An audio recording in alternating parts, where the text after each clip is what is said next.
निर्गमन अध्याय 9।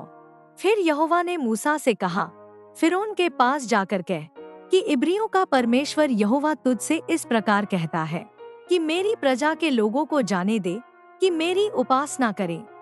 और यदि तू उन्हें जाने न दे और अब भी पकड़े रहे, तो सुन, तेरे जो घोड़े, गधे, ऊंट, गाय बैल, भेड़ बकरी आदि पशु मैदान में हैं, उन पर यहोवा का हाथ ऐसा पड़ेगा कि बहुत भारी मरी होगी।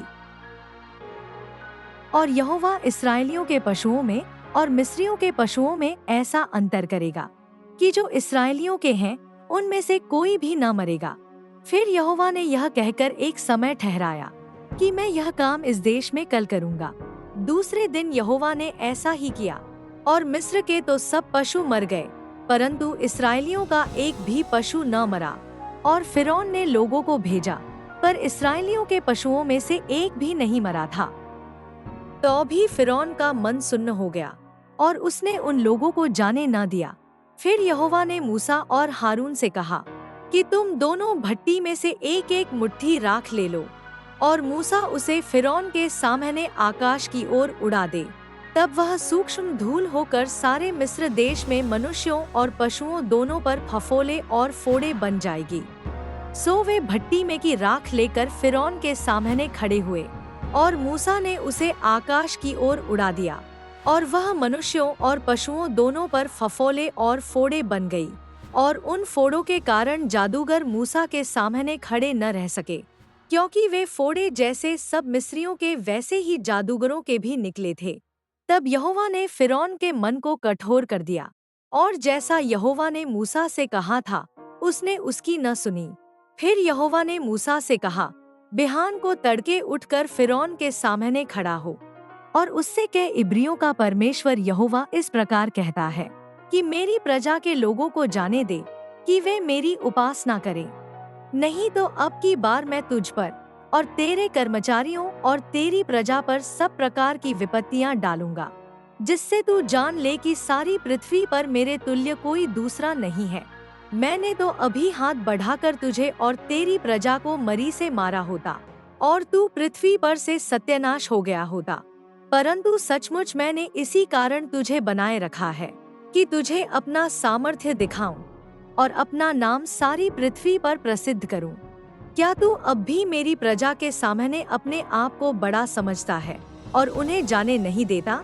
सुन, कल मैं इसी समय ऐसे भारी भारी ओले बरसाऊंगा कि जिनके तुल्य मिस्र की नेव पड़ने के दिन से लेकर अब तक कभी नहीं पड़े।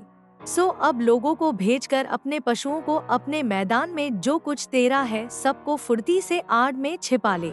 नहीं तो जितने मनुष्य व पशु मैदान में रहें और घर में इकट्ठे न किए जाएं, उन पर ओले गिरेंगे और वे मर जाएंगे। इसलिए फिरौन के कर्मचारियों में से जो लोग यहोवा के वचन का भय मानते थे, उन्होंने तो अपने अपने सेवकों और पशुओं को घर में हाँक दिया। पर जिन्होंने यहोवा के वचन पर मन न लगाया, उन्होंने अपने सेवकों और पशुओं को मैदान में रहने दिया। तक यहोवा ने मूसा से कहा, अपना हाथ आकाश की ओर बढ़ा कि सारे मिस्र देश के मनुष्यों, पशुओं और खेतों की सारी उपज पर ओले गिरे।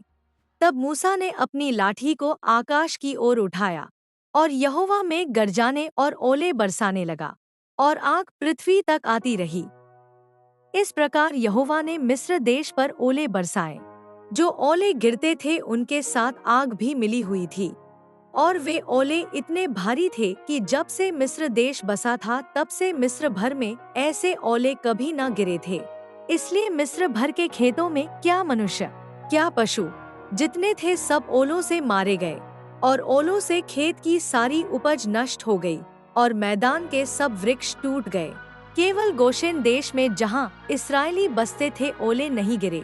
तब फिरौन ने मूसा और हारून को बुलवा भेजा और उनसे कहा कि इस बार मैंने पाप किया है।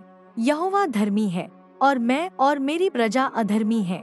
मेघों का गर्जना और ओलों का बरसना तो बहुत हो गया। अब भविष्य में यहोवा से विनती करो, तब मैं तुम लोगों को जाने दूंगा और तुम न रोके जाओगे। मूसा ने उससे कहा, नगर से निकलते ही मैं यहोवा की ओर हाथ फैलाऊंगा, तब बादल का गर्जना बंद हो जाएगा और ओले फिर न गिरेंगे। इससे तू जान लेगा कि पृथ्वी यहोवा ही की है। तो भी मैं जानता हूँ कि न तो तू और न तेरे कर्मचारी यहोवा परमेश्वर का भय मानेंगे। सन और जव तो ओलों से मारे गए, क्योंकि जव की बालें निकल चुकी थी और सन में फूल लगे हुए थे, पर गेहूं और कठिया गेहूं जो बने न थे, इस कारण वे मारे न गए। जब मूसा ने फिरौन के पास से नगर के बाहर निकलकर यहोवा की ओर हाथ फैलाए, तब बादल का गर्जना और ओलों का बरसना बंद हुआ, और फिर बहुत मेघ भूमि पर न पड़ा। यह देखकर कि मेघ और ओलों और बादल का गर्जना बंद हो गया, फिरौन ने अपने कर्मचारियों समेत फिर अपने मन को कठोर करके पाप किया, और फिरौन का मन हठीला होता गया, और उसने इस्राएलियों को जाने न दिया, जैसा कि यहोवा ने मूसा के द्वारा कहलवाया था।